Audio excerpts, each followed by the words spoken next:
오늘 하나님의 말씀은 신약성경 32페이지 마태복음 19장 16절로 30절까지 말씀입니다.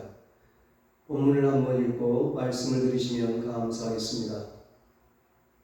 이 시간 예배드리는 여러분에게 하나님께서 하늘의 신령한 복과 땅의 기름진 복을 내려주시기를 주님의 이름으로 축원합니다. 오늘은 땅의 것을 버리면 하늘의 것을 얻습니다. 이런 제목으로 함께 은혜를 나누겠습니다. 한 부자 청년이 예수님을 찾아와 내가 무슨 선한 일을 하여야 영생을 얻으리까 물었습니다. 그러자 예수님은 내 소유를 팔아 가난한 자들에게 주라. 그리고 와서 나를 따르라 말씀하셨습니다. 그러면 하늘에서 보화가 있을 것이라고 하셨습니다. 이 땅의 것을 팔아야 하늘의 보화가 내려온다는 것입니다. 하지만 재물이 많았던 부자 청년은 예수님의 말씀을 듣고 근심하더니 예수님을 떠나갔습니다. 이 땅의 재물을 움켜쥐고는 예수님을 버렸습니다. 재물을 버려야 하는데 예수님을 버렸습니다. 예수님을 따라야 하는데 재물을 따르고 말았습니다. 참으로 안타까운 인생이죠. 그래서 예수님은 부자는 천국에 들어가기가 어렵다면서 낙타가 바늘구멍으로 들어가는 것이 부자가 하나님 나라에 들어가는 것보다 쉬우니라 말씀하셨습니다. 부자가 되는 것을 하나님의 축복으로 여겼던 그 당시의 사람들의 생각과는 전혀 달랐던 충격적인 말씀이었습니다. 하지만 이 말씀은 일부러 가난해져야 한다는 말씀이 아닙니다. 누구나 하나님의 축복으로 부자가 될 수 있고 또 자기 힘으로도 부자가 될 수 있습니다. 그러나 부자라고 해서 다 똑같은 부자가 아니라는 겁니다. 예수님이 말씀하신 부자는 재물을 자기 인생의 주인으로 삼고 재물을 취해서 재물로 살려고 하는 부자입니다. 하나님보다 재물을 더 신봉하는 부자입니다. 그런 부자는 재물이 아무리 많아도 결코 천국에 들어갈 수 없다는 말씀입니다. 천국은 재물이 아니라 예수님을 통해서 들어가는 것입니다. 천국은 예수님을 인생의 주인으로 모시고 예수님의 뜻을 행하며 예수님의 길을 걸어가는 사람만 들어갈 수가 있습니다. 예수님이 천국을 예비하시고 예수님이 천국으로 가는 길이요 진리요 생명이기 때문입니다. 그래서 우리는 재물이 아니라 예수님을 택하고 재물이 아니라 예수님을 따라야 합니다. 재물이 아니라 예수님을 믿어야 하는 것입니다. 하나님의 은혜와 축복으로 부자가 되었다면 더더욱 예수님을 신실하게 섬겨야 합니다. 예수님이 원하시면 예수님이 너의 소유를 팔아 가난한 자들에게 주라 하시면 그렇게 할 수 있어야 합니다. 우리 인생의 주인이 재물이 아니라 예수님이기 때문입니다. 그래서 베드로가 예수님께 물었습니다. 본문 27절입니다. 이에 베드로가 대답하여 이르되 보소서 우리가 모든 것을 버리고 주를 따라 싸운데 그런즉 우리가 무엇을 얻으리까? 베드로는 예수님께 우리는 모든 것을 버리고 즉 우리의 모든 소유를 버리고 주님을 따랐는데 그러면 우리는 무엇을 얻을 수 있을까요? 물었습니다. 즉 우리는 이 부자 청년과는 다르다는 것입니다. 부자 청년은 재물 때문에 예수님을 따르지 못했지만 우리들은 그렇지 않다는 것입니다. 우리들은 모든 것을 버리고 예수님을 따랐다는 것입니다. 마태복음 4장 18절로 22절에 예수님이 제자들을 부르시는 장면이 나옵니다. 예수님은 갈릴리 호숫가에서 만난 베드로와 그의 형제 안드레에게 나를 따라오라, 내가 너희를 사람을 낚는 어부가 되게 하리라고 하셨습니다. 그때 베드로와 안드레는 곧 그물을 버려두고 예수님을 따랐습니다.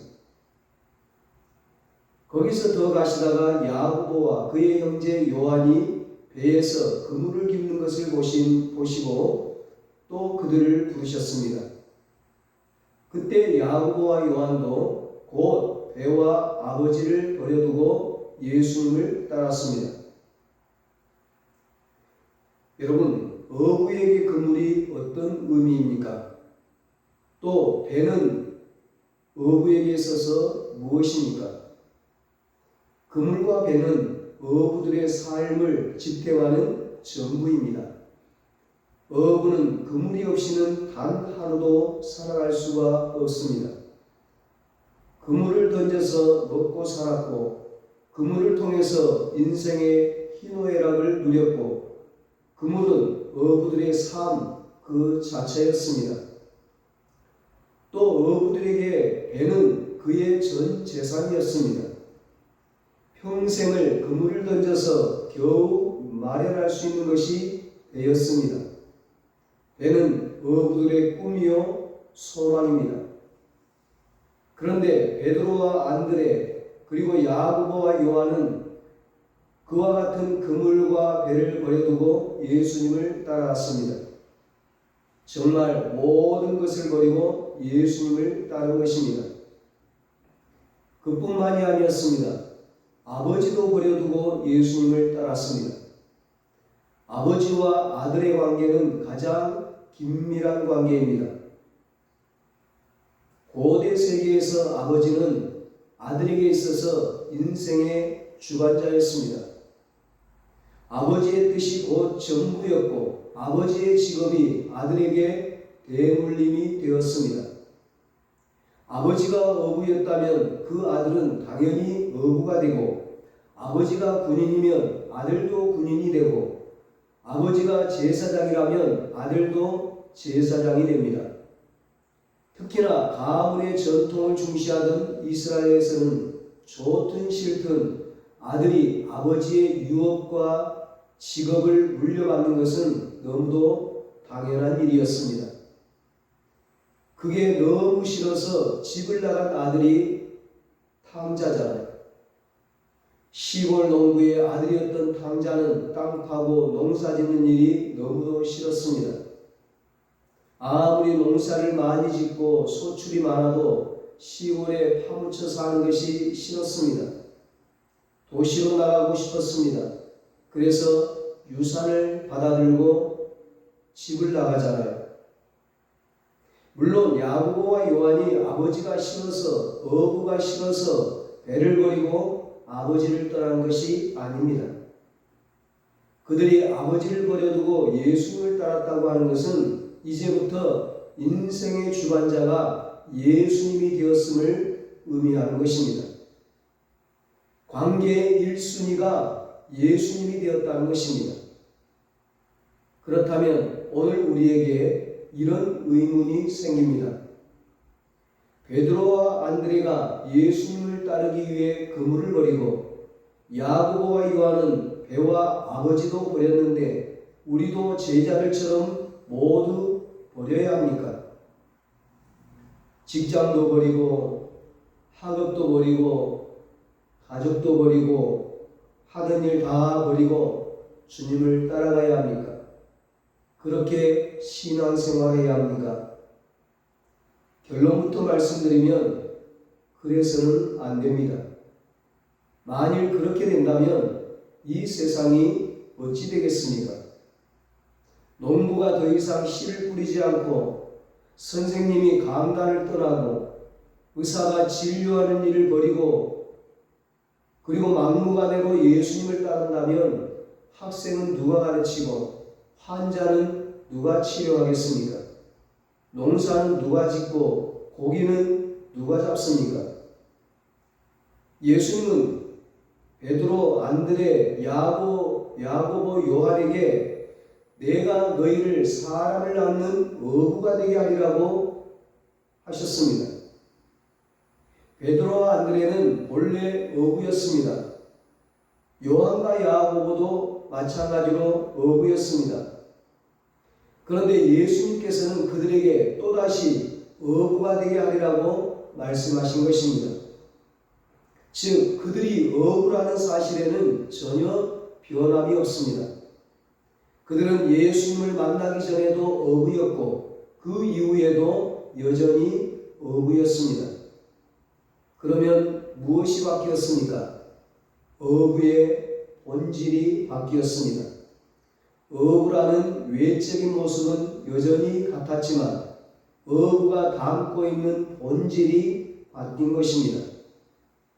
예수님을 만나기 이전에는 어부의 본질 안에 물고기가 담겨 있었다면 이제는 사람이 담기게 된 것입니다. 과거에는 삶의 목적이 물고기였다면 이제는 사람이 목적이 되는 것입니다. 지금 내 직업이 의사인데 예수님을 만났다고 해서 예수님을 믿는다고 해서 의사라는 직업을 그만둘 이유가 전혀 없습니다. 다만 본질적으로 의사가 된 이유와 목적이 바뀐 것입니다. 이전에는 나를 위해서 나의 재물과 성공을 위해 의사가 되었다면 이제는 사람을 위해서, 사람을 섬기기 위해서, 사람을 살리기 위해서 의술을 행하는 것입니다. 우리가 어디에 있든 우리의 직업이 무엇이든 사람을 살리는 일을 해야 한다는 것입니다. 선생님은 사람을 살리는 마음으로 학생을 가르치고 농부는 사람을 살리는 자세로 씨를 뿌리고 기업가도 사람을 살리기 위해 기업을 일구어야 합니다. 이것이 그냥 어부와 사람을 낚는 어부의 차이입니다. 사람을 낚는 어부는 믿음의 그물로 사람을 살리는 어부입니다. 어둡고 깊은 죄악의 수렁에서 생명이 없는 바다에서 외로움과 고통의 늪에서 신음하고 고통당하는 사람들을 건져 올리는 어부입니다. 이것이 제자의 본분입니다. 이것이 그리스도인의 본분입니다. 예수님이 사람을 살리기 위해 이 땅에 오셨고 또 사람을 살리기 위해 제자들을 부르셨습니다. 그 부르심의 제자들은 곧 모든 것을 버리고 예수님을 따랐던 것입니다. 물론 12제자가 특별합니다. 그 많은 유대인들 중에 딱 12분입니다. 특별해요. 하지만 예수님은 그 12만 제자로 부르신 것이 아닙니다. 마태복음 28장 19절에 말씀합니다. 그러므로 너희는 가서 모든 민족으로 제자를 삼아 하나님은 모든 민족이 예수님의 제자가 되기를 원하십니다. 우리도 예수님의 제자가 되어야 합니다. 그런데 제자는 천천히 되는 것이 아니라 지금 곧 되어야 합니다. 사업 좀 하다가 나중에 하지. 아이들 좀 키우다 나중에 하지. 공부 좀 하다가 나중에 하지. 세상 좀 즐기다 나중에 하지. 그럴 수 없다는 것입니다. 나중이 영영 오지 않을 수도 있습니다. 한 영혼이 급합니다. 그래서 예수님이 지금 이 순간에도 우리를 부르십니다. 지금 곧 버리고 지금 곧 예수님을 따라야 합니다. 지금 곧 사람을 낚는 어부가 되어야 합니다. 사람들을 구원하는 일에 복음 전하는 일에 지금 순종해야 합니다. 그것이 제자입니다. 그러면 예수님의 제자가 되기 위해 모든 것을 버리고 예수님을 따르면 무엇을 얻게 되는 것일까요? 모든 것을 버리고 예수님을 따랐는데 어떤 보상이 있어야 하지 않겠습니까? 27절에 말씀합니다. 이에 베드로가 대답하여 이르되 보소서 우리가 모든 것을 버리고 주를 따라싸운데 그런즉 우리가 무엇을 얻으리까? 이것이 베드로의 질문이었습니다. 그러자 예수님이 답하셨습니다. 본문 28절입니다. 예수께서 이르시되 내가 진실로 너희에게 이르노니 세상이 새롭게 되어 인자가 자기 영광의 보좌에 앉을 때에 나를 따르는 너희도 12 보좌에 앉아 이스라엘 12지파를 심판하리라. 예수님은 세상이 새롭게 되어 인자가 영광의 보좌에 앉을 때에 모든 것을 버리고 예수님을 따랐던 12제자들도 12 보좌에 앉아 이스라엘의 12지파를 심판하게 될 것이라고 하셨습니다.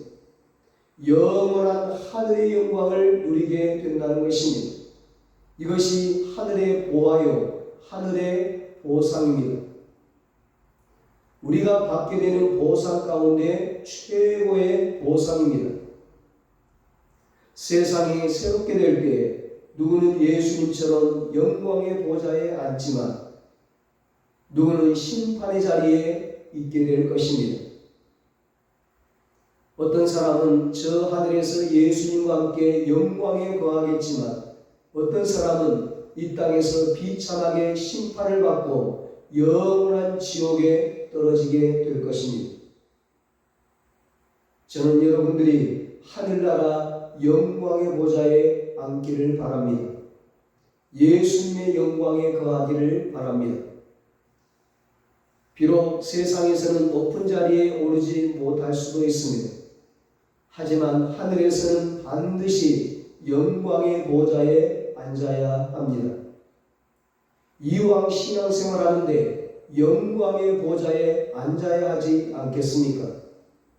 그 길은 이 땅의 것을 버리고 예수님을 따르는 것입니다. 주님을 따르는 축복은 여기에서 그치는 것이 아닙니다. 본문 29절에 말씀합니다. 또 내 이름을 위하여 집이나 형제나 자매나 부모나 자식이나 전토를 벌인 자마다 여러 배를 받고 또 영생을 상속하리라. 아멘. 예수님은 내 이름을 위해서 집이나 가족이나 전토, 즉 땅을 벌인 자들은 여러 배를 받고 또 영생을 상속하게 될 것이라고 말씀하십니다. 이 말씀은 천국에서의 축복과 함께 이 땅에서의 축복도 포함된 말씀입니다. 이 땅에서 여러 배를 받고 이 땅에서 영생을 상속받게 되는 축복입니다. 그 전제는 예수의 이름을 위하여 사는 것입니다. 그런데 여기서 우리가 이해해야 하는 것은 예수의 이름을 위해 소유를 버리라는 말씀은 재산을 다 처분해서 교회에 몽땅 헌금하고 기도원에 들어가고 신천지 같은 이단에 들어가라는 말씀이 아니라는 것입니다. 이 말씀의 의미는 내가 가진 소유와 재물과 토지를 예수의 이름을 위해 사용하라는 말씀입니다. 내 소유를 사람을 낳는 그물로 사용하라는 말씀입니다. 부자는 부자가 된 만큼의 책임이 있고 지위가 높은 사람도 그 높은 자리만큼의 책임이 있습니다. 많이 배운 사람은 그 지식의 분량만큼의 책임이 있습니다. 하나님이 그렇게 예수의 이름을 위해 책임 있는 삶을 살라고 재물도 주시고 지위도 주시고 지식도 주신 것입니다. 내 소유를 자랑하라고 주신 것이 아닙니다. 자기 배만 불리라고 주신 축복이 아닙니다. 사람을 살리고 하나님의 영광을 위해 쓰라고 주신 축복입니다. 예수의 이름을 위해 사용하라고 주신 축복입니다. 또 예수의 이름을 위해 형제나 자매나 부모나 자식을 버리라는 말씀도 정말 가족의 연을 끊고 살라는 말씀이 아닙니다. 가족보다 소중한 관계는 없습니다. 그런데 그 관계보다 우선하는 것이 하나님과 우리의 관계입니다. 결코 하나님보다 사람이 우선해서는 안 됩니다. 아브라함이 이삭을 번제로 드릴 수 있었던 것도 이 때문입니다. 하나님 우리에게 가정을 이루게 하시고 가족 간에 사랑하고 행복하게 살아가기를 원하십니다. 그것이 하나님의 뜻입니다. 하지만 가족 사랑이 지나쳐서 자식 사랑, 아내와 남편 사랑이 지나쳐서 하나님을 소홀히 하고 주님을 따르는 삶을 등한시한다면 하나님이 주신 가정의 축복으로 하나님을 배신하는 것입니다. 그런 의미에서 가족을 버리라는 예수님의 말씀은 언제 어디서나 우선 관계를 분명히 하라는 말씀입니다. 그때 여러 배의 축복과 영생을 상속받게 됩니다. 이 땅을 버려야 하늘을 얻을 수가 있습니다. 이 땅에서 하나를 버리면 하늘에서 여러 배를 받습니다. 이 땅에서 목숨을 버리면 하늘에서는 영생을 얻습니다. 저는 예수 믿는 사람들 중에서 큰 사업가도 나오고 정치가도 나오고 의사, 변호사, 예술가 등 모든 분야에서 성공적인 모델이 나와야 한다고 생각합니다. 하지만 거기가 끝이어서는 안 됩니다. 사업가가 되고 정치가가 되고 의사가 되고 훌륭한 사람이 되는 것으로 끝나서는 안 된다는 것입니다. 예수의 이름을 위해 쓰임받아야 합니다. 우리의 모든 것을 예수의 이름을 위해 버릴 수 있어야 합니다. 한 번만이 아닌 계속 버릴 수 있어야 합니다. 본문 30절에 말씀합니다. 그러나 먼저 된 자로서 나중되고 나중된 자로서 먼저 될 자가 많으니라. 계속 예수님을 따르지 않으면 먼저 되었다가도 나중된다는 거예요. 계속 주님을 위해 쓰임받지 못하면 뒤떨어진다는 거예요. 뒤처진다는 거예요. 베드로는 모든 것을 버리고 예수님을 따랐다는 자부심이 있었습니다. 재물이 많아 근심하고 예수님을 떠나간 부자 청년과는 다르다는 자부심이 있었습니다. 그래서 베드로는 당당하게 어떤 보상을 받게 되는지를 물었던 것입니다. 하지만 베드로는 정작 버려야 할 때 버리지 못했습니다. 마태복음 26장 67절로 70절에 보면 베드로가 예수님을 부인하는 장면이 나옵니다. 대제사장과 무리들이 예수님을 붙잡아 예수님께 침을 뱉고 주먹으로 치고 손바닥으로 예수님의 뺨을 때릴 때 베드로는 그 현장에 있었습니다. 베드로는 예수님이 어떤 수모를 당하시는지 다 보았습니다. 그렇게 예수님을 뻔히 보고 있으면서도 베드로는 모든 사람 앞에서 예수님을 부인했습니다. 그것도 하룻밤 사이에 3번이나 예수님을 모른다고 부인했습니다. 그날 밤 베드로는 두려움을 버리지 못했고 예수의 이름을 위해 자기 목숨을 버리지 못했던 것입니다. 분명히 3년 전 갈릴리에서의 베드로는 먼저 된 자였습니다. 그때는 모든 것을 버리고 예수님을 따랐습니다. 하지만 대제사장의 집에서 베드로는 나중된 자가 되었습니다. 아무것도 버리지 못했기 때문입니다. 자기 생명을 움켜쥐고 자기 안위를 움켜쥐고 버리지 못했습니다. 우리는 2000년 전 예수님을 따랐던 베드로보다 나중된 자들입니다.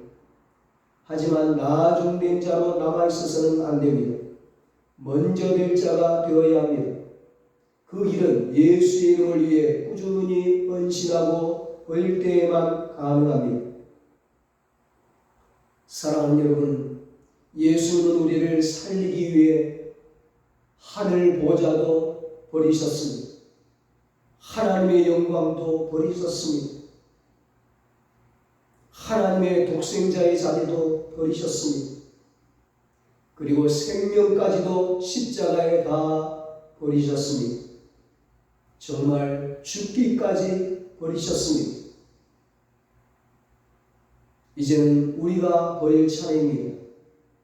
모든 것을 버리고 예수님을 따랐던 제자들을 통해 아시아와 유럽과 세계 모든 민족에게 예수 그리스도의 복음이 전파되었던 것처럼 예수 이름을 위해 버리고 희생하고 사랑으로 섬기는 우리를 통해 생명의 역사가 나타날 것입니다.